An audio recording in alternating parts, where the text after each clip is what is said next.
اعوذ باللہ السمیع العلیم من الشیطان اللعین الرجیم بسم اللہ الرحمن الرحیم الحمد للہ رب العالمین والصلاة والسلام علی سید الانبیاء والمرسلین سیدنا و نبینا و شفیع المذنبین ابی القاسم محمد اہل بیت الطیبین الطاہرین المعصومین اما بعد فقد قال اللہ سبحانہ تبارک و تعالی فی کتابہ المبین وہو اصدق القائلین وَإِذْ قَالَ رَبُّكَ لِلْمَلَائِكَةِ إِنِّي جَاعِلٌ فِي الْأَرْضِ خَلِيفَةً صلوات بھیج دیں محمد آیہ کریمہ کے ذیل میں چند جملے عرض کرنا ہے۔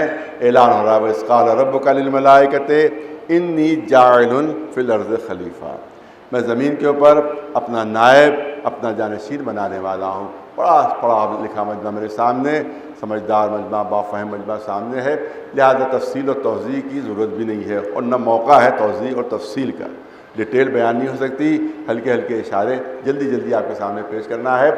آپ دیکھیں کہ زمین کے لیے بنایا جا رہا ہے، جناب آدم کو زمین پر بھیجا جا رہا ہے، زمین پر بھیجا جا رہا ہے، لیکن تمام عالمین سے تعظیم کروائی جا رہی ہے۔ میں نے کہا صرف اشارے ہیں، تفصیل کا موقع نہیں ہے۔ تمام عالمین سے تعظیم کروائی جا رہی ہے۔ بھیجا کہاں کے لیے جا رہا ہے؟ زمین کے لیے۔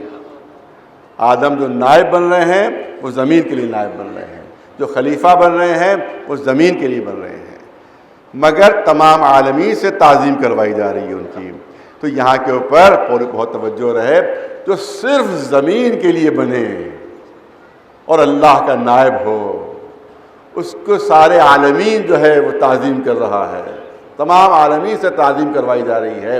تو اب سوچئے کہ جو پورے عالمین کے لیے بنایا جا رہا ہے، اس کی تعظیم کیا ہوگی، اس کی تکریم کیا ہوگی، اس کی عظمت کیا ہوگی، اس کا شرف کیا ہوگا۔ صلوات بھیجے بلند آواز سے۔ ایک اور پہلو یہ ہے، قرآن میں کوڈ ورڈز ہیں، میں کئی مرتبہ اس پر عرض کر چکا ہوں کہ قرآن مجید میں اجمال ہے، رسول کی زبان پر تفصیل ہے۔ قرآن مجید میں تفصیل نہ ڈھونڈیے کسی چیز کی بھی، قرآن میں تفصیل نہیں ہے، ڈیٹیل کسی چیز کی نہیں ہے۔ قرآن میں اللہ نے خصوصیت یہ رکھی ہے کہ قرآن میں کوڈ ورڈز استعمال کیے گئے ہیں، اجمال ہے، بہت اختصار ہے، اور تفصیل کے لیے رسول کو معین کیا گیا ہے کہ آپ اس کی تفصیل کیجئے، اس کی تفصیل کیجئے۔ آیے تطہیر میں نام نہیں ہے، آیے مباہلہ میں نام نہیں ہے، آیے بلغ میں نام نہیں ہے، جہاد کی جو آیتیں ان میں نام نہیں ہے، کسی میں نام نہیں ہے۔ ذمہ داری رسول کی ہے کہ وہ بتائیں کہ اس آیت کے مصداق کون ہیں، اس آیت کے مصداق کون ہے۔ اسی لیے آیت تطہیر نازل ہوئی، چادر تطہیر اڑھا کر بتایا کہ اس کے مصداق کون ہے۔ آیے مباہلہ نازل ہوئی، میدان مباہلہ میں لے جا کر بتایا۔ آیے بلغ نازل ہوئی، علی کو ہاتھوں پر بلند کر کے بتایا کہ مصداق کون ہے۔ اب قرآن میں اعلان ہو رہا ہے کہ انبئونی باسماء ہؤلاء، ان کے نام بتاؤ۔ جناب آدم سے بھی کہا گیا ان کے نام بتاؤ، اور فرشتوں سے بھی کہا گیا ان کے نام بتاؤ۔ ہؤلاء جو ہے وہ اس میں اشارہ ہے، اس میں اشارہ ہے، یعنی اشارہ کیا جاتا ہے کسی چیز کی طرف تو ہؤلاء کا استعمال کیا جاتا ہے، یعنی یہ لوگ کون ہیں۔ اس کا مطلب ہے کہ کچھ شخصیتیں وہاں پر موجود تھیں کہ جن کے لیے امتحان ہو رہا تھا کہ بتاؤ کہ ان میں کس کا کیا نام ہے، کس کا کیا نام ہے۔ جناب آدم نے صحیح صحیح نام بتا دیا، صحیح صحیح بتا دیا کہ تو محمود ہے، یہ محمد ہے۔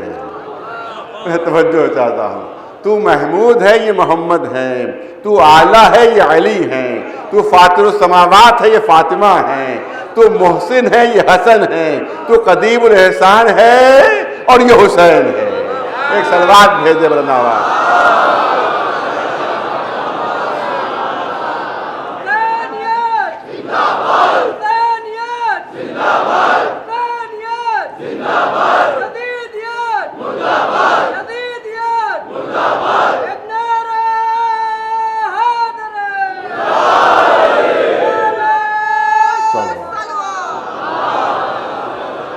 مگر قرآن مجید میں نام نہیں ہے۔ مسئلہ یہ ہے، مسئلہ جو پیش کرنا ہے کہ قرآن مجید میں نام نہیں ہے۔ ملائکہ کی بزم سجی ہوئی ہے، امتحان لیا جا رہا ہے کہ کن کے نام ہیں۔ بتا دیے جناب آدم نے، ملائکہ نہیں بتا سکے، لہذا علم کے امتحان میں ملائکہ فیل ہو گئے، جناب آدم پاس ہو گئے۔ اب مسلمانوں کو گھبراہٹ ہو رہی ہے کہ یہ ہاؤلائے ہیں کون، آخر پتہ تو چلے یہ کون ہے کہ جن کا آسمان کے اوپر جن کے ناموں کے ذریعے سے امتحان لیا گیا تھا۔ تو ایک اور بزم سجی، توجہ ہے، رسول پہنچتے ہیں اپنی صاحبزادی کے گھر، یہ بیٹی اپنے جسم میں اپنے بدن میں کچھ کمزوری محسوس کر رہا ہوں۔ شہزادی نے ایک یمنی چادر لا کر دے دی۔ اب پورا واقعہ ہے، پوری محفل سج رہی ہے، اب پوری محفل سج رہی ہے۔ امام حسن آئے، نانا اجازت ہے، اجازت ملی، چادر میں داخل ہوئے۔ امام حسین آئے، نانا اجازت ہے، نہیں بہت توجہ چاہوں گا، نانا اجازت ہے، اجازت ملی، چادر میں داخل ہوئے۔ میں پوچھنا چاہتا ہوں آقا حسین سے، یہ آپ اجازت کیوں طلب کر رہے ہیں، یہ آپ اجازت کیوں مانگ رہے ہیں؟ ارے جب پشت رسول پر سوار ہوئے تھے تو اجازت تو نہیں مانگی تھی؟ بہت توجہ چاہوں گا، تب تو اجازت نہیں مانگی تھی۔ پوری روایت آپ کے سامنے ہے کہ گھر سے نکلے، صفوں کو چیرتے ہوئے، ایک صف چیری، دوسری صف دوسری صف، تیسری صف، چوتھی صف، یہاں تک کہ رسول کے پاس پہنچے اور رسول کی پشت کے اوپر۔ یہاں پوچھنا چاہیے تھا نانا اجازت ہے یا نہیں؟ ارے توجہ ہے، یہاں پر تو کوئی اجازت نہیں مانگی، کوئی اجازت نہیں مانگی۔ اب یہاں کے اوپر کبھی کبھی لوگ فضیلت کو گھٹانے کے لیے کہتے ہیں کہ بہت چھوٹے تھے، بہت کم سن تھے، اور بچوں کو پسند ہے گھوڑے کی سواری، باپ جو ہے وہ کبھی گھوڑا بن جاتا ہے، بچہ پیٹھ پر سوار ہو جاتا ہے، نانا گھوڑا بن جاتا ہے، پیٹھ پر سوار ہو جاتا ہے، یہ بچوں کو بہت پسند ہے، لہذا اسی وجہ سے وہ حسین بھی آئے اور دیکھا کہ رسول اللہ جو سجدے میں پیٹھ کے اوپر وہ بیٹھ گئے۔ اس میں کوئی فضیلت نہیں ہے، اس میں کوئی شرف نہیں، آپ خامخواہ فضیلتیں بیان کرتے ہیں۔ تو میں کہتا ہوں کہ اگر امام حسین بچپنے کی حیثیت سے یہ کام کر رہے ہوتے تو آج بھی آپ جا کر دیکھ لیں کہ شہزادی کے گھر کا دروازہ اور محراب مسجد میں بڑا فاصلہ ہے۔ میں صاحبان فہم کی توجہ چاہ رہا ہوں، آج بھی اگر جو جاتے ہیں مدینہ شریف، مدینہ منورہ، وہ یہ دیکھ لیں گے کہ شہزادی کے گھر جہاں پر ہے اور جہاں پر رسول اللہ نماز پڑھاتے تھے کافی فاصلہ ہے۔ اس کا مطلب ہے کہ درمیان میں بہت سی صفیں تھیں اور بہت سے لوگ عالم سجدہ میں تھے، یعنی اور بہت سی سواریاں بھی موجود تھیں اور بڑی تیز رفتار سواریاں تھیں۔ ایک سلوات بھیجے بلند آواز۔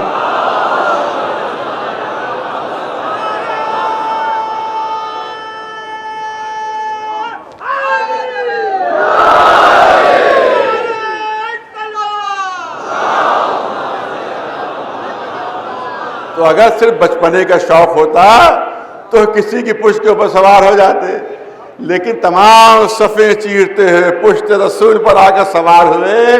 اب پوری روایت آپ کے سامنے نہیں پڑھنا کیونکہ موقع نہیں، ہلکا سا اشارہ۔ اب رسول نے سر اٹھانا چاہا، رسول نے سر اٹھانا چاہا، اللہ نے فوراً جبریل کو بھیجا، اے جبریل فوراً جائیے اور میرا حکم رسول تک پہنچائیے کہ جب تک حسین اپنی مرضی سے نہ اترے اس وقت تک آپ اپنا سر نہیں اٹھا سکتے۔ اب رسول سجدے میں ہیں، تمام اصحاب بھی سجدے میں ہیں، میں نے کہا طویل طولانی بیان نہیں ہو سکتا، تمام اصحاب بھی سجدے میں ہیں، رسول بھی سجدے میں ہیں اور امام حسین پشت رسول پر ہیں۔ اب پورا منظر نگاہوں کے سامنے آپ تصور کر سکتے ہیں کہ اصحاب انتظار کر رہے ہیں کہ کب رسول سر اٹھائیں تو ہم سر اٹھائیں، رسول انتظار کر رہے ہیں کہ کب جبریل کہیں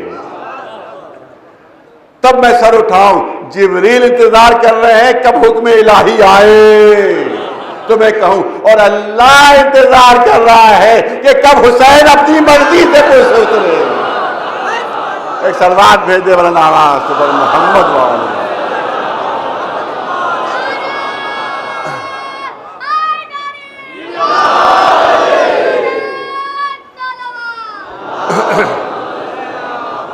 یہاں تو اجازت نہیں لی، لیکن جب چادر تطہیر میں داخل ہو رہے ہیں تب حسین بھی اجازت لے رہے ہیں، حسن بھی اجازت لے رہے ہیں، کیونکہ یہاں کے اوپر اہل بیت کا اعلان ہونا ہے کہ کون ہے اہل بیت، کون ہے اہل بیت۔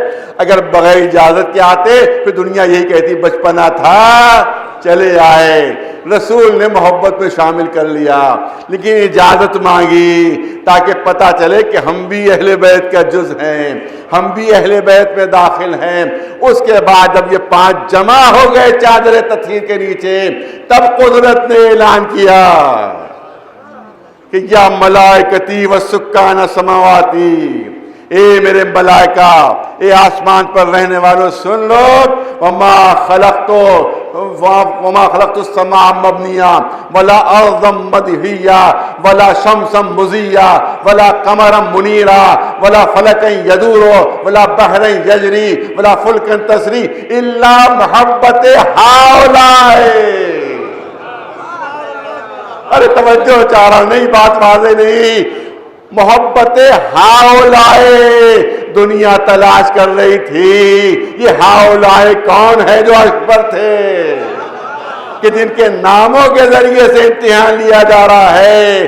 اب یہاں پر رسول پہچانوا رہے ہیں کہ وہ ہؤلاء کون ہے، یہ وہ 5 ہے جو چادر تطہیر کے نیچے جمع ہے۔ ایک صلوات بھیج دے مولانا محمد والے۔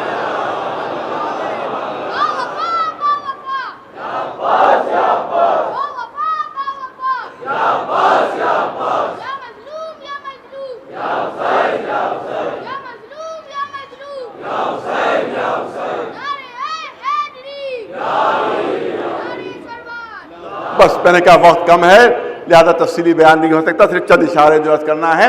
یہاں پر امام علی رضا علیہ السلام کی حدیث پیش کر رہا ہوں۔ 8ویں میں امام کی ایک حدیث جو پیش کرنا چاہتا ہوں۔ امام نے ارشاد فرمایا کہ عرش کے اوپر جو منظر تھا جب ملائکہ کو سجدے کا حکم دیا گیا تھا، وہ بالکل منظر ویسے ہی ہے جو غدیر کا منظر۔ امام رضا علیہ السلام 8ویں میں ارشاد فرما رہے ہیں کہ جو منظر عرش کے اوپر تھا وہی غدیر کا منظر تھا۔ جس طرح سے آدم کو منوایا گیا اسی طرح سے علی کی امامت و خلافت کو منوایا گیا۔ اب توجہ رہے، مگر اس کے بعد عجیب جملے ہیں مولا کے، عجیب جملے ہیں۔ وہاں ملائکہ نے تسلیم کیا، یہاں مومنوں نے تسلیم کیا علی کو۔ وہاں ملائکہ نے مانا، یہاں مومنین نے مانا۔ وہاں شیطان نے انکار کیا، یہاں بھی کچھ لوگوں نے علی کی ولایت و امامت سے انکار کیا۔ توجہ رہے، شاید پہلی مرتبہ میں یہ حدیث آپ کے سامنے پیش کر رہا ہوں، لیکن بے انتہا اہم حدیث ہے کہ جو بیان ہونا چاہیے تھی، جو بارہ کسی اور کی زبانی ہو سکتا سنایا آپ نے، لیکن میری زبانی پہلی مرتبہ آپ سن رہے اس حدیث کو کہ امام نے ارشاد فرمایا کہ جو غدیر کی محفل ہے وہی آسمان میں محفل تھی، جو آسمان کی محفل ہے وہی غدیر کی محفل۔ وہاں ملائکہ نے مانا، یہاں مومنین نے تسلیم کیا، یہاں مومنین تسلیم کیا۔ مگر اس کے بعد امام ارشاد فرماتے ہیں کہ ملائکہ کے ماننے میں اور مومنین کے تسلیم کرنے میں بہت فرق ہے۔ جن مومنین نے مولا علی کی ولایت و امامت کو مانا ان کا درجہ ملائکہ سے بلند ہے۔ اور توجہ چاہ رہا ہوں آپ حضرات کی، امام فرما رہا ہے، 8ویں امام ارشاد فرما رہے ہیں کہ ان مومنین کا درجہ، ان مسلمانوں کا درجہ جنہوں نے مولا علی کی ولایت کو مانا اور تسلیم کیا اور دل سے تسلیم کیا، ان کا درجہ ملائکہ سے بلند ہے، ملائکہ سے بلند ہے۔ کیوں بلند ہے؟ پوچھا کیوں بلند ہے؟ کہ ملائکہ کو اپنا کوئی اختیار نہیں ہے۔ بہت توجہ ہے، ملائکہ کی اپنی کوئی مرضی نہیں ہے، لیکن لہذا انہی نے اللہ کے حکم سے مان لیا، کیونکہ ان کی اپنی کوئی مرضی، اپنا کوئی اختیار نہیں ہے، لیکن انسان کو با اختیار بنا کر بھیجا ہے اللہ نے، اس کی اپنی مرضی دے کر بھیجا ہے، لہذا یہاں جس نے مانا اپنے اختیار سے مانا۔ ارے توجہ رہے، یہاں جس نے تسلیم کیا اس نے اپنی مرضی سے تسلیم کیا، لہذا اس انسان کا مرتبہ ان ملک سے بڑھا ہوا ہے کہ جنہوں نے علی کی ولایت کو مان لیا، علی کی خلافت کو تسلیم کر لیا۔ اب یہاں تک تو بات بالکل واضح ہو گئی، لیکن جو دوسرا جملہ، جنہوں نے انکار کیا علی کی ولایت سے وہ شیطان سے بدتر ہیں۔ آٹھویں امام کا قول ہے کہ وہ شیطان سے بدتر ہیں، شیطان سے بدتر ہیں۔ اب دلیل کیا ہے شیطان سے بدتر؟ ہم تو سمجھتے تھے شیطان سے بدتر کوئی ہے ہی نہیں، ہم تو سمجھتے تھے شیطان سے بدتر کوئی نہیں ہے، یہی لوگوں کو بدتر بناتا ہے۔ لیکن امام ارشاد فرما رہے ہیں کہ شیطان نے وہاں انکار کیا جناب آدم کی خلافت سے، اور یہاں کچھ لوگوں نے جناب امیر المومنین کی خلافت سے اور ولایت سے انکار کیا، مگر فرق یہ ہے کہ جنہوں نے یہاں انکار کیا ہے وہ شیطان سے درجے میں کم ہیں، گرے ہوئے ہیں، بدتر ہے شیطان سے۔ کاہے کے لیے؟ اب دلیل سن لیجئے۔ امام نے ارشاد فرمایا کہ اسی لمحے آدم پیدا ہوئے تھے، اسی لمحے اللہ نے روح پھونکی تھی، نہ آدم کا علم کسی نے دیکھا تھا، نہ آدم کا حلم کسی نے دیکھا تھا، نہ آدم کی شجاعت کسی نے دیکھی تھی، نہ آدم کی عبادت کسی نے دیکھی تھی، نہ آدم کی سخاوت کسی نے دیکھی تھی، نہ آدم کا صبر کسی نے دیکھا تھا۔ آدم کے کمالات ابھی کھل کر سامنے نہیں آئے تھے، ابھی آدم کی ولادت ہوئی ہے، ابھی اللہ نے آدم کو پیدا کیا ہے، نہ ان کی عبادت دیکھی، نہ ان کی سخاوت دیکھی، نہ ان کی بہادری دیکھی، نہ ان کی شجاعت دیکھی، تو ان کے صفات سے ابھی کوئی علم نہیں تھا کسی کو، ان کی صفات سے سب لا علم تھے۔ اب انکار کیا تو بغیر کمالات کو سمجھے ہوئے، ارے توجہ رہے، اب جو انکار کیا گیا تھا وہ بغیر صفات کو دیکھے ہوئے، نہ آدم کی شجاعت کو دیکھا تھا، نہ بہادری کو دیکھا تھا، نہ علم کو دیکھا تھا، نہ حلم کو دیکھا تھا، نہ کمالات کو دیکھا تھا، مگر جس نے علی کی ولایت سے انکار کیا وہ علی کی بہادری بھی دیکھ چکے تھے، علی کی سخاوت بھی دیکھ چکے تھے، علی کی شجاعت بھی دیکھ چکے تھے، علی کا علم بھی دیکھ چکے تھے، لہٰذا اب یہ شیطان سے بدتر ہوئے۔ ایک سلوات بھیجے محمد والے۔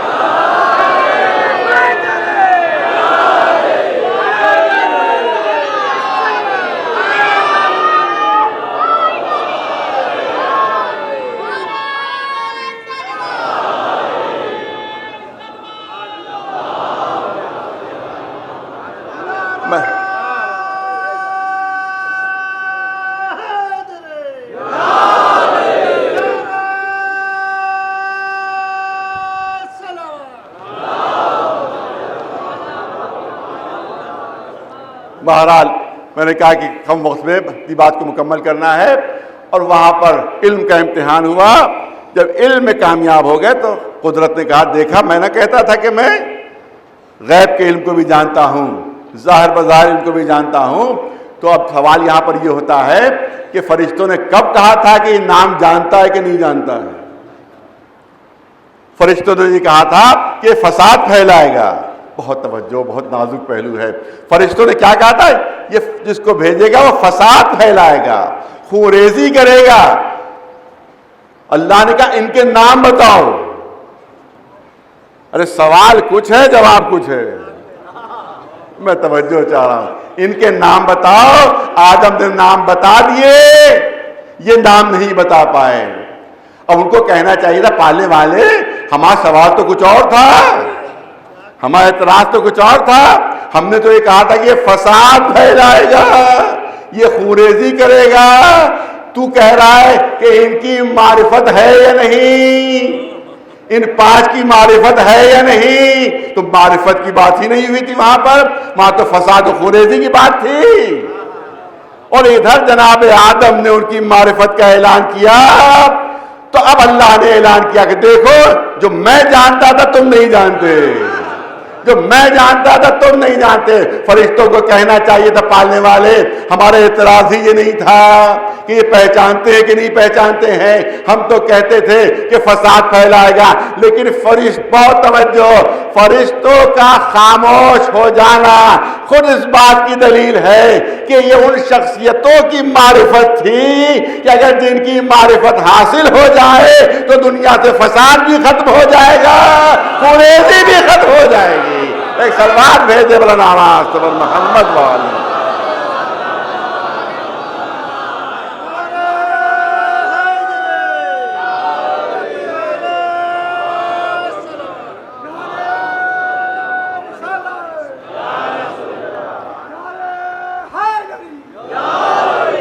بس پڑھا لکھا مجمع سامنے ہے, بہت کم وقت ہے. دیکھیے اللہ جو ہے وہ ماڈل پیش کر رہا ہے. جب تک ماڈل سامنے نہ ہو انسان صحیح عمل نہیں کر پاتا ہے. اسی لیے کہا گیا ہے کہ جیسا بچوں کو بنانا ہے ویسے ہی ماں باپ کو بننا ہوگا, ویسے ہی ماں باپ کو بننا ہوگا. بہت بچوں کے لیے بہترین ماڈل ماں باپ ہوتے ہیں. لہذا اگر جھوٹ بولو گے تو بچے بھی جھوٹ بولیں گے, بے ایمانی کرو گے تو بچے بھی بے ایمانی کریں گے, ناانصافی کرو گے تو بچے بھی ناانصافی کریں گے. جیسا تم ماڈل پیش کرو گے ویسے ہی دیکھنے والے بن جائیں گے. لہذا توجہ رہے. اسی لیے شروع سے آخر تک معصوم نمونے بھیجے. جناب آدم بھی معصوم, پورا سلسلہ معصوم, ہر گناہ سے بری, ہر خطا سے بری. کیونکہ جب بہترین نمونہ سامنے ہوگا تو انسان اس ماڈل کو دیکھ کر عمل کرتا ہے, اس ماڈل کو دیکھ کر اپنے کردار کو سنوارتا ہے, اس ماڈل کو دیکھ کر اپنے کردار کو بناتا ہے. تو ویسے جیسا ماڈل ہوتا ہے ویسے ہی ماننے والے. ارے توجہ رہے, میں کیا کہہ رہا ہوں کہ وقت نہیں ہے, توضیح نہیں ہو سکتی, صرف اشارے ہی ہو رہے ہیں. جیسا ماڈل ہوگا, جیسا نمونہ ہوگا. میں ایک لفظ استعمال نہیں کر رہا ہوں, ایک نام, کیونکہ وہ نام جو ہے وہ اب غلط استعمال ہونے لگا ہے, ورنہ پہلے زمانے میں لفظ ہیرو استعمال ہوتا تھا. لیکن اب لفظ ہیرو جو ہے اگر کوئی استعمال کرے تو فوراً وہ غلط طرف ذہن چلا جاتا ہے کہ صاحب کو فلمی ہیرو کی بات ہو رہی ہے. جبکہ ہیرو کے معنی ہے ماڈل کے, ہیرو کے معنی ہے جس کے پیچھے چلا جائے, جس کو نمونے عمل بنایا جائے. بہت سے نام اسی طرح سے خراب ہوئے ہیں, جیسے لفظ خلیفہ, وہ بھی اسی طرح سے خراب ہوا ہے. معلوم ہے کوئی بال کاٹنے میں ماہر ہے اور اس کو کہنے لگے, کوئی معلوم بچوں کی مسلمانی کر رہا اس کو کہنے لگے, کوئی محلے میں ذرا بڑا بدماش نکل گیا اس کو کہنے لگے. تو معلوم ہے کہ جو نام مقدس تھا پتہ نہیں کیسے ماڈل آئے. ایک سلوات بھیجے بلند آواز پر محمد. یہ اس کے معنی اس طرح سے تبدیل ہو گئے, اس طرح سے ہیرو کے معنی بھی تبدیل ہو چکے ہیں. زیادہ وہ لفظ میں استعمال نہیں کر رہا ہوں. جیسے ماڈل ہوں گے, اللہ کوشش کر, اب اللہ کی طرف سے مصلحت یہ ہے کہ ماڈل پیش ہوں, نمونے پیش ہوں, آئیڈیل پیش ہوں. جیسا آئیڈیل ہوگا ویسے ہی انسان بنے گا, جیسا نمونہ ہوگا ویسے ہی انسان بنے گا, جیسے آئیڈیلز ہوں گے ویسے ہی انسان بنے گا. توجہ رہے. اس کے لیے جوانوں کے لیے مثال پیش کرنا چاہتا ہوں کہ کبھی کبھی جب تھوڑا سا وقت ہوتا ہے تو جو کرکٹ میچ وغیرہ ہوتا ہے کبھی کبھی میں بھی دیکھنے لگتا ہوں, لیکن اس کے لیے بہت کم وقت ملتا ہے, شاید کبھی ہفتے میں, مہینے میں ایک آدھ مرتبہ. تو کافی دن پہلے کی بات ہے کہ وہ میچ ہو رہا تھا, اتفاق سے پاکستان اور ہندوستان میں میچ ہو رہا تھا. اچھا, اور کہیں کسی کا میچ ہو نہ ہو, یہ میچ زیادہ دلچسپی سے دیکھا جاتا ہے کہ ہندوستان اور پاکستان میں میچ دیکھا ہو رہا ہوگا. تو وہاں کے اوپر میچ ہو رہا تھا اور پاکستان کی طرف سے بالنگ بڑی اچھی ہو رہی تھی اور ہندوستان کی طرف سے بیٹنگ بہت اچھی ہو رہی تھی. تو ان میں کمنٹیٹر میں آپس میں گفتگو شروع ہوئی کہ پتہ نہیں کیا بات ہے کہ پاکستان میں اچھے بالر پیدا ہوتے ہیں اور ہندوستان میں اچھے بیٹسمین پیدا ہوتے ہیں. وہاں بالر اچھے ہوتے ہیں, یہاں بیٹسمین اچھے ہوتے ہیں. تو وہاں پر وہ جو بہت اب تو وہ سیاستداں بھی ہو گئے ہیں, عمران خان, وہ بھی وہاں پر ایکسپرٹ کے حیثیت سے موجود تھے, وہ بھی ایکسپرٹ کے حیثیت موجود تھے. انہوں نے بہت خوبصورت بات کہی, میں اسی سے استفادہ کرنا چاہتا ہوں. انہوں نے بڑی خوبصورت بات کی. انہوں نے کہا اس کا سبب یہ ہے کہ پاکستان میں جو ماڈل ہیں بچوں کے وہ بالرز ہیں. توجہ چاہ رہا ہوں, جو ماڈلز ہیں وہ بالرز ہیں. لہذا بچپن ہی سے بچہ اچھا بالر بننے کی کوشش میں لگ جاتا ہے، اچھا بالر بننے کی کوشش میں لگ جاتا ہے، لہٰذا یہاں اچھے بالر ہوتے ہیں، لیکن ہندوستان میں جو بچوں کے ماڈل ہیں وہ بیٹسمین ہیں، لہذا شروع ہی سے جب بچہ بیٹسمین کو اپنا ماڈل بناتا ہے تو اس کی کوشش ہوتی ہے اچھا بیٹسمین بنے۔ تو اس کا مطلب ہے کہ جیسا ماڈل ہوتے ہیں ویسے ہی ماننے والے بھی ہو جاتے ہیں۔ یہی وجہ ہے کہ کچھ مسلک ایسے ہیں وہاں صرف دہشت گردی ہے، اور ہمارے مسلک میں عالم زیادہ ملتے ہیں، ہماری قوم میں عالم زیادہ ہیں، کہیں اور دہشت گرد زیادہ ہیں۔ یہ کیا سبب ہے؟ بس جیسے جس کو ماڈل ملے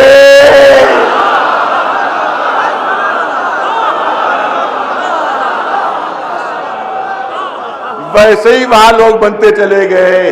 وہاں دیکھا حملہ ہو رہا ہے، ملکوں پر قبضہ ہو رہا ہے، خوریزی ہو رہی ہے، تو وہاں دہشت گردی پیدا ہوتی چلی گئی۔ اور یہاں ہم نے دیکھا کہ ممبر پر بیٹھ کے اعلان ہو رہا ہے سلونی سلونی، جو پوچھنا ہے پوچھو، جو پوچھنا ہے پوچھو۔ تو ہماری قوم میں عالم زیادہ بنے۔ ایک سلوات بھیجے بلند آواز سے بن محمد۔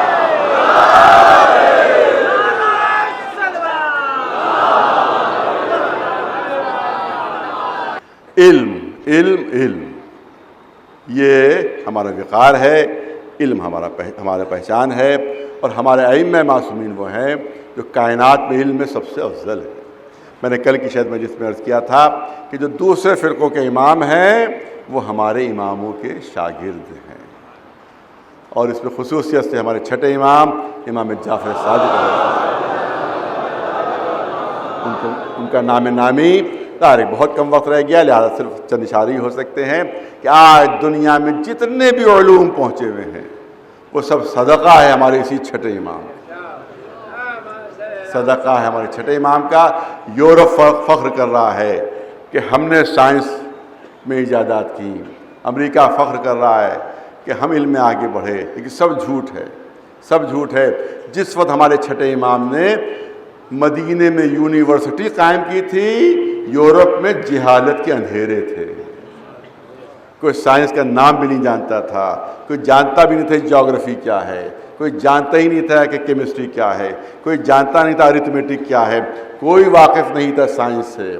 لیکن امام نے مدینے میں یونیورسٹی قائم کی جس میں 4000 اسٹوڈنٹ پڑھا کرتے تھے۔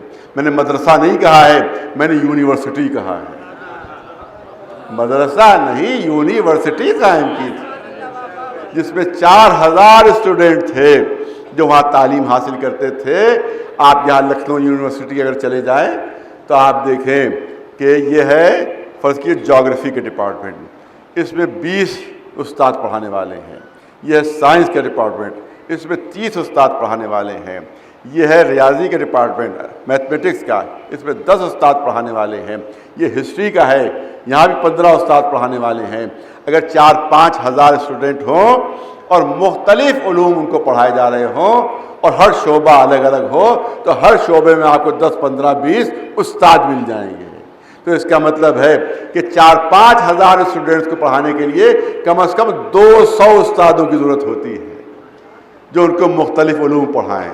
200 استادوں کی ضرورت ہوگی جو مختلف علم پڑھائیں، ورنہ اس کے بغیر ایک آدمی اتنے علوم نہیں پڑھا سکتا ہے۔ لیکن عجیب تاریخ جملے لکھ رہی ہے کہ مدینے میں یونیورسٹی قائم تھی، 4000 اسٹوڈنٹ پڑھ رہے تھے، ہر علم پڑھایا جا رہا تھا، کیمسٹری بھی پڑھائی جا رہی تھی، جیوگرافی بھی پڑھائی جا رہی تھی، اور کاسمولوجی بھی پڑھائی جا رہی تھی، میتھمیٹکس بھی پڑھائی جا رہی تھی، الجبرا بھی، دینی تعلیمات بھی۔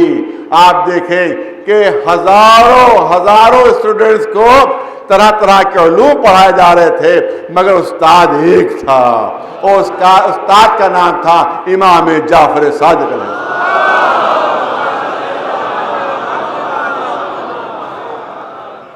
کم سنی کا عالم ہے، 5-6 برس کا سن ہے ہمارے چھٹے امام کا، اور مسلمانوں کے ایک بہت بڑے عالم جن کو آج امام اعظم کے نام سے جانا جاتا ہے، وہ 5ویں امام کی خدمت میں آئے۔ گھر کے دروازے پر پہنچے، دیکھا ایک چھوٹا سا بچہ نماز پڑھ رہا ہے، دروازے کے سامنے ایک چھوٹا سا بچہ 5-6 برس کا سن ہے، وہ نماز پڑھ رہا ہے. ذرا سا 5ویں امام کو باہر نکلنے میں تھوڑی سی تاخیر ہوئی تو اس بچے کے پاس پہنچے کہ میاں صاحبزادے آپ کو کیا اس بات کا علم نہیں کہ جہاں لوگوں کا آنا جانا ہو وہاں نماز پڑھنا اچھا نہیں ہے. اتفاق سے 5ویں امام بھی نکل آیا. کیا بات ہو رہی ہے؟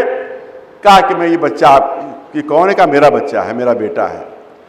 کہا کہ یہ یہاں کے اوپر کیونکہ آنا جانا لوگوں کا ہے، آمد و رفت یہیں پہ نماز پڑھ رہے ہیں، لہٰذا میں ان سے بات کرنے لگا کہ بھئی کیا بات ہے، یا آپ یہاں پر نماز نہیں پڑھنا چاہیے. کہا آپ اسی بچے سے سوال کر لیجیے، یہی آپ کو جواب دے دے گا. تو جب انہی نے اتنے بڑے فرقے کے امام انہوں نے کہا کہ آپ کو یہاں پر نماز نہیں پڑھنا چاہیے کیونکہ لوگوں کی آمد و رفت ہے، خضوع و خشوع میں فرق آتا ہے. وہ کیا کہہ رہے ہیں؟ خضوع و خشوع میں فرق آتا ہے. اور چھوٹے سے بچے نے جس کا 5-6 برس کا سن تھا نگاہ اٹھائی اور اس زمانے کے عالم کو نگاہوں میں نگاہیں ڈال کر کہا کہ لگتا ہے کہ آپ قرآن مجید غور سے نہیں پڑھتے، آپ قرآن مجید غور سے نہیں پڑھتے. کہہ رہے یہ کیا بات ہوئی؟ میں کچھ کہہ رہا ہوں، تم کچھ کہہ رہے ہو. میں کہہ رہا ہوں کہ جہاں آمد و رفت ہو وہاں نماز پڑھنا مناسب نہیں ہے، خضوع و خشوع میں فرق آتا ہے. تو بچے نے کہا کہ میں اسی بات کا جواب دے رہا ہوں قرآن مجید سے. کیا آپ نے قرآن میں نہیں پڑھا کہ اللہ نے اعلان فرمایا ہے کہ نحن اقرب الیہ من حبل الورید، میں اپنے بندے سے رگے گردن سے زیادہ قریب ہوں. تو جو رگے گردن سے زیادہ قریب ہو اس کے درمیان میں کون آ سکتا ہے؟ ایک سلوات بھیجے بلند آواز سے محمد و آل محمد. امام کے ہاتھ میں ایک چھڑی تھی.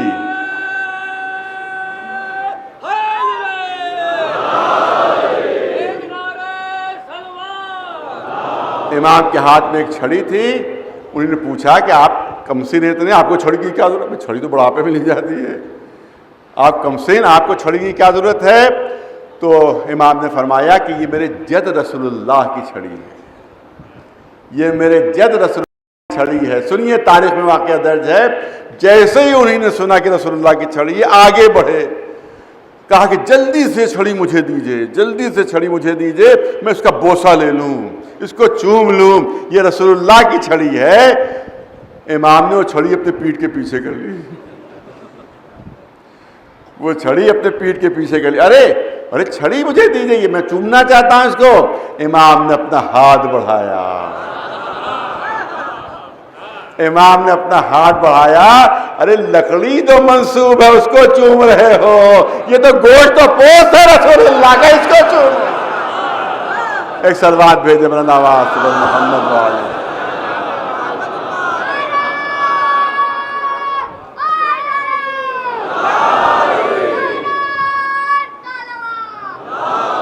یہ تو رسول اللہ کا گوشت پوست ہے، اس کو چومو. یہ چومنے کے لائق ہے وہ چھڑی، اس کو کیوں چوم رہے ہو؟ اس کے بعد یہ ایسے مروب ہوئے کہ میں کچھ اور سوال کرنا چاہتا ہوں آپ سے. وہ 50 برس کا سن ان کا سن 6-7 برس کا، 5-6 برس کا. کہ میں آپ سے کچھ سوال کرنا چاہتا ہوں، میں آپ سے کچھ پوچھنا چاہتا ہوں. تو ننھے سے بچے نے کہا کہ استاد کی حیثیت سے نہ پوچھنا.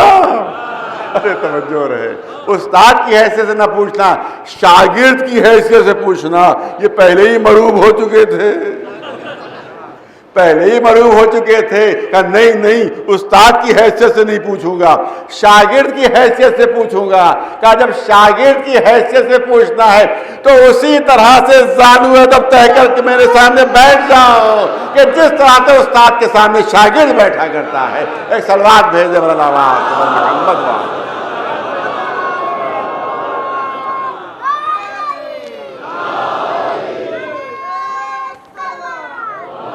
انشاءاللہ موقع ملا تو کل بھی 2-4 جملے سلسلے میں عرض ہوں گے، لیکن آج وقت ختم ہو گیا ہے. تو معلوم ہے کہ ان کا امتیاز کیا؟ علم ان کا امتیاز ہے. اور اس گھرانے میں جو بھی پل گیا، ان کی آغوش میں جو پل گیا وہ علم میں افضل ہو گیا. اب تذکرہ ایک شخصیت کا کرنا ہے، لیکن میں چاہتا ہوں کہ اسی پہلو سے تذکرہ کیا جائے. کسی بہت پرانی بات ہے 150-200 سال پہلے کی، کہ کسی عراق کی بات ہے، کسی عالم نے اپنے درس میں کہہ دیا جناب عباس کے سلسلے میں کہ بہادری میں تو ان کا بڑا نام ہے، وفاداری بھی تو ان کا بڑا نام ہے، شجاعت بھی تو ان کا بڑا نام ہے، لیکن علم میں ان کی کوئی منزلت ہمیں نہیں مل رہی کہیں۔ یہ اپنی زبان سے کہہ گئے ہو۔ بہرحال رات میں جب بستر پر سوئے تو خواب میں دیکھا جناب عباس تشریف لائے، جناب عباس تشریف لائے ہیں، فرما رہے ہیں کہ تجھے اپنے علم پر بڑا ناز ہے، تجھے اپنے علم پر بڑا غرور ہے، میرے ایک مسئلے کا حل بتا دے، میرے ایک مسئلے کا جواب بتا دے۔ یہ سننا تھا، وہ عالم دین کانپ گئے، تھرا گئے، آقا غلطی ہو گئی، آقا خطا ہو گئی، بھلا میری جرت کہ آپ کوئی مسئلہ مجھ سے پوچھو میں جواب دوں، خطا ہو گئی، غلطی ہو گئی۔ اب اس کے بعد جناب عباس کا ارشاد سنیے، جناب عباس ارشاد فرماتے ہیں کہ میرے بابا کا علم کتنے واسطوں سے تجھ تک پہنچا تو عالم ہو گیا، کتنے واسطوں سے تجھ تک پہنچا تو عالم ہو گیا۔ تو میں نے تو وہیں سے علم حاصل کیا ہے کہ جہاں سے علم کا چشمہ پھوٹ رہا تھا، میں نے تو وہیں سے علم حاصل کیا جہاں سے علم کا چشمہ پھوٹ رہا تھا۔ بہترین مثال دی جناب عباس نے، کیونکہ جہاں سے چشمہ پھوٹتا ہے وہاں پانی بالکل صاف و شفاف ہوتا ہے، اور جب وہ چشمہ آگے بڑھتا ہے اور زمین سے گزرتا ہے تو کہیں خاک شامل ہو جاتی ہے، کہیں خس و خاشاک شامل ہو جاتا ہے، جتنا آگے بڑھتا جاتا ہے خس و خاشاک شامل ہوتے جاتے ہیں۔ یہی جناب عباس فرما رہے ہیں کہ میں نے تو علم وہاں سے حاصل کیا کہ جہاں سے علم کا چشمہ پھوٹ رہا تھا، اور تو نے واسطوں سے علم حاصل کیا، پتہ نہیں کتنے خس و خاشاک شامل ہو گئے ہوں گے، تب تک تو تک علم پہنچا ہے تو عالم ہو گیا، تو میرے علم کی منزل کیا ہوگی؟ ایک سلوات بھیجے بلا محمد والی۔ نہیں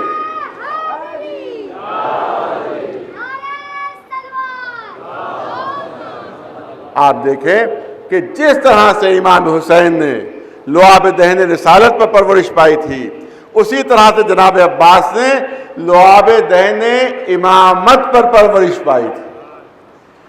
امام حسین نے اپنے لعاب دہن سے جناب عباس کو پرورش دی تھی، اپنے لعاب دہن سے پرورش دی تھی۔ بس ایک جلدی سے واقعہ سن لیجئے۔ امام علی نقی علیہ السلام آپ تشریف فرما ہیں، ہندوستان سے ایک شخص جاتا ہے، آپ اس سے ہندی زبان میں گفتگو کرتے ہیں، ہندی زبان میں گفتگو کرتے ہیں۔ ابو ہاشم نام کے ایک صحابی موجود تھے، جب وہ شخص ہندوستان کا چلا گیا تو ابو ہاشم نے حیرت سے کہا کہ آقا کیا آپ ہندی زبان بھی جانتے ہیں، کیا ہندی زبان سے بھی واقف ہیں؟ تو امام نے کلی جواب دیا۔ آپ نے ارشاد فرمایا کہ اگر سب کی زبان نہ جانوں گا تو سب کا امام کیسے بنوں گا، سب کا امام کیسے بنوں گا؟ ابو ہاشم نے کہا آقا میں چاہتا ہوں کہ کچھ علم مجھے بھی حاصل ہو جائے۔ تو امام نے فرمایا یہ سامنے جو کنکری پڑی ہوئی ہے وہ اٹھا لو۔ ابو ہاشم نے کنکری اٹھائی، امام نے اپنے زبان پر وہ کنکری رکھی، ہلکا سا لعاب دہن اس کنکری میں آ گیا۔ اب امام فرماتے ہیں 10ویں امام کہ ابو ہاشم یہ کنکری تم اپنی زبان پر رکھ لو۔ وہ کنکری جس پہ ہلکا سا لعاب دہن تھا امامت کا، جب ابو ہاشم نے اپنی زبان پر رکھی تو کہتے اسی وقت 70 زبانوں کا ماہر ہو گیا، اسی وقت 70 زبانوں کا عالم ہو گیا۔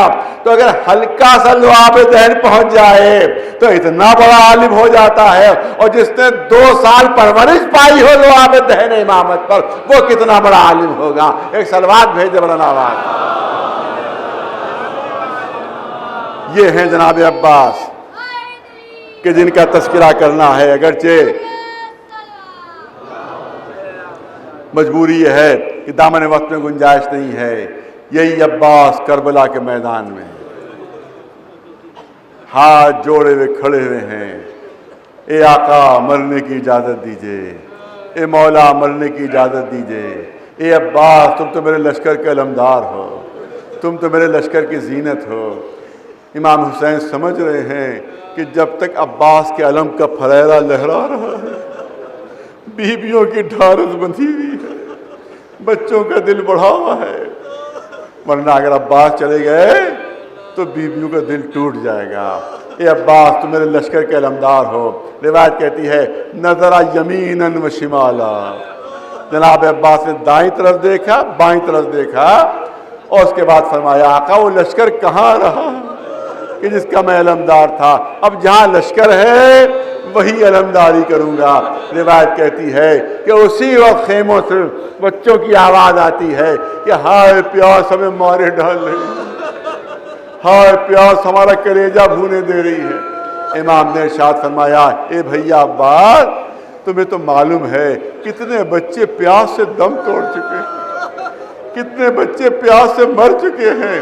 اگر مرنے ہی جانا چاہتے ہو تو بچوں کے لیے کچھ پانی کا اہتمام کرتے جاؤ۔ جناب عباس مشق سکینہ لے کر چلے، ایک ہی حملے میں فرات پر قبضہ کیا۔ جب جناب مختار نے حمید ابن مسلم کو گرفتار کیا ہے، جو واقعات لکھنے کے لیے موجود تھا، تو جناب مختار نے پوچھا کہ حمید ذرا یہ بتا کہ عباس نے جنگ کیسے کی تھی؟ عباس نے جنگ کیسے کی تھی؟ کہ ہم نے ان کی جنگ دیکھی ہی نہیں۔ حمید نے کہا ہم نے ان کی جنگ نہیں دیکھی۔ کہ کیسا کہہ رہے ہو تم نے جنگ نہیں دیکھی؟ کیا فرات پر حملہ نہیں کیا تھا انہوں نے؟ کیا دشمنوں کو قتل نہیں کیا تھا؟ تو اب حمید جناب مختار سے کہتا ہے، جملے سنیے اس کے، کہ ہم نے تو بس اتنا دیکھا، ہم نے تو بس اتنا دیکھا کہ عباس گھوڑے پر سوار ہوئے، آگے بڑھے، پھر ایک بجلی سی چمکی، ایک بجلی سی چمکی۔ جب ہماری آنکھ کھلی تو ہم نے دیکھا عباس کا قبضہ فرات کے اوپر، ایک لمحے کے اندر عباس نے فرات پر قبضہ کر لیا تھا، جبکہ ہزاروں کا لشکر وہاں موجود تھا، ایک حملے کی بھی تاب نہ لا سکا۔ بس عزیزانو چند جملے سن لیجئے۔ ہاں، مشق سکینہ میں پانی بھرا، اب عباس مشق لے کر چل رہے ہیں، بڑھتے چلے جا رہے ہیں، بڑھتے چلے جا رہے ہیں۔ کسی کی ہمت نہیں کہ سامنے آ سکے، کسی کی جرت نہیں کہ سامنے آ سکے۔ عباس آگے بڑھ رہے ہیں، آگے بڑھ رہے ہیں۔ عمر سعد نے تمام سرداروں کو قریب بلایا، کہا کہ دیکھو تو عباس آگے بڑھتے چلے جا رہے ہیں اور کسی کی جرت نہیں ہے کہ عباس کے سامنے آ سکے۔ اگر یہ خیموں میں پانی پہنچ گیا تو قیامت ہو جائے گی۔ عباس کو کیسے روکا جائے؟ عباس کو کیسے روکا جائے؟ کیونکہ کسی کی جرت نہیں کہ سامنے آئے۔ تو ان سرداروں نے کہا کہ ہاں عباس کی جنگ کو دیکھ رہے ہیں، عباس کے انداز کو دیکھ رہے ہیں۔ عباس کی پوری توجہ مشق کی طرف ہے۔ سنیے سنیے، عباس کی پوری توجہ مشق کی طرف ہے، اپنی طرف کوئی توجہ نہیں ہے۔ عباس کی پوری کوشش یہ ہے کہ مشق محفوظ رہے، کوئی تیر نہ لگنے پائے، کوئی تلوار نہ لگنے پائے، کوئی نیزہ نہ لگنے پائے۔ اپنی طرف توجہ نہیں ہے، کیونکہ اپنی طرف توجہ نہیں ہے تو ہو سکتا ہے اگر چھپ کر حملہ کیا جائے تو حملہ کامیاب ہو جائے۔ ایک ملون تلوار لیے ہوئے ایک درخت کی آڑ پہ کھڑا ہو گیا۔ عباس آگے بڑھ رہے ہیں، پوری توجہ مشق کی طرف، کوئی تیر نہ لگے، کوئی تلوار نہ لگے۔ اس ملون کو موقع مل گیا، جیسے ہی قریب سے گزرے بھرپور تلوار کا وار، جناب عباس کا ہاتھ قلم ہو گیا، ایک ہاتھ کٹ گیا، اب کوئی ایک ہاتھ ہے، اسی سے نیزے سے جنگ بھی کرنا ہے، اسی سے علم بھی سنبھالنا ہے، اسی سے مشق سکینہ بھی۔ یہ تین کام ایک ہاتھ سے کیسے انجام دیے ہوں گے یہ آقا عباس ہی کا دل جانتا ہے۔ لیکن آگے بڑھ رہے ہیں، پھر چھپ کر حملہ ہوتا ہے، دوسرا ہاتھ بھی کٹ جاتا ہے، عزادارو علم گر گیا، نیزہ گر گیا، مگر وفادار عباس نے مشق سکینہ نہیں گرنے دی۔ حمید کہتا میں نے دیکھا کہ عباس نے مشق دانتوں سے سنبھال لی، اب گھوڑے کو ہیل دے رہے ہیں، آگے بڑھ رہے ہیں، رکابوں میں زور دے کر بلند ہوتے ہیں اور کچھ آگے دیکھتے ہیں، پھر آگے بڑھتے ہیں، پھر بلند ہو کر کچھ دیکھتے ہیں۔ حمید کہتا مجھے تعجب ہوا کہ اس عالم میں کہ جب دونوں ہاتھ کٹ چکے ہیں، مشق دانتوں میں دبی ہوئی ہے، یہ عباس بلند ہو کر آگے کیا دیکھ رہے ہیں؟ وہ کہتا جب میں نے غور کیا تو مجھے اندازہ ہوا کہ عباس بلند ہو کر دیکھتے ہیں کہ اب سکینہ کا خیمہ کتنی دور رہ گیا، اب سکینہ کا خیمہ کتنی دور رہ گیا۔ حمید کہتا ہے میں نے اتنی جنگیں دیکھی، اتنی جنگیں دیکھی، مگر نہیں دیکھا میں نے کہ کوئی بھی پہلوان، کوئی بھی بہادر اتنا زخمی ہونے کے بعد گھوڑے پر بیٹھا رہ گیا ہو۔ عباس کے جسم کے ٹکڑے اڑے جا رہے تھے مگر عباس گھوڑے سے گر نہیں رہے تھے۔ تاریخ کربلا کہتی ہے عمر سعد گھوڑے کی پشت پر سوار ہوا، آواز دی، اے فوج والوں، عباس کی روح عباس کے جسم میں نہیں ہے، عباس کی روح مشک سکینہ میں ہے۔ جب تک مشک سکینہ سلامت ہے عباس گھوڑے سے گرے گے نہیں، عباس گھوڑے سے گرے گے نہیں۔ مشک پر تیر برسائے جائیں، عزادارو 4000 تیر ایک ساتھ چلے، آقا کا پورا جسم تیروں سے چھل لیا۔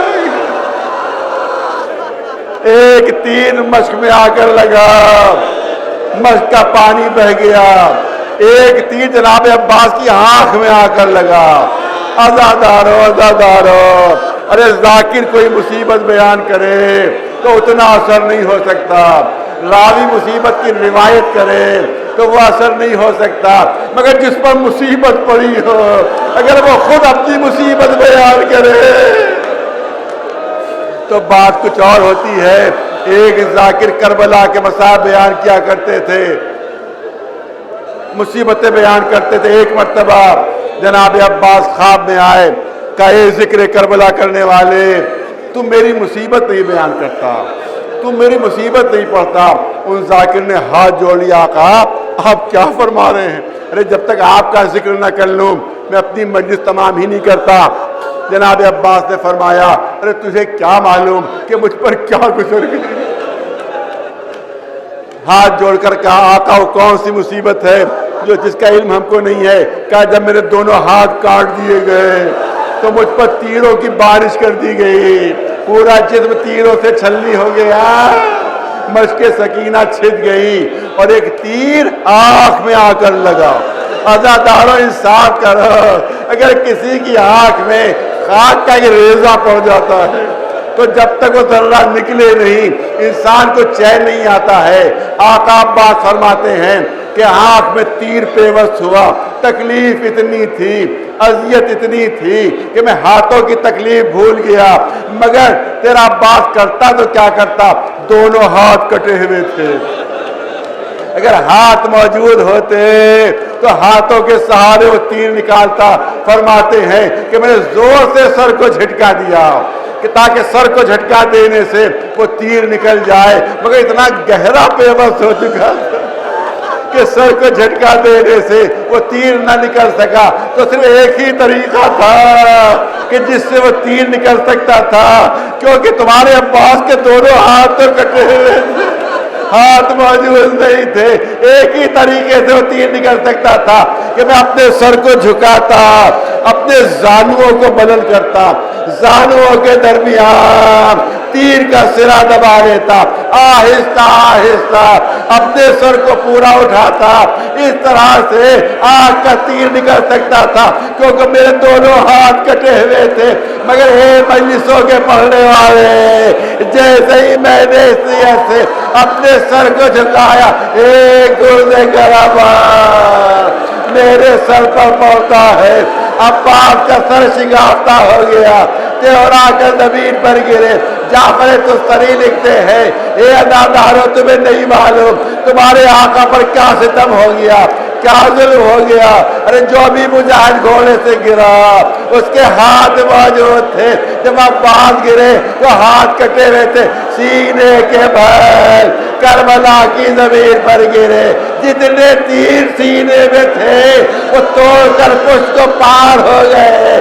آواز دی، آقا عباس کی خبر لیجئے، مولا عباس کی خبر۔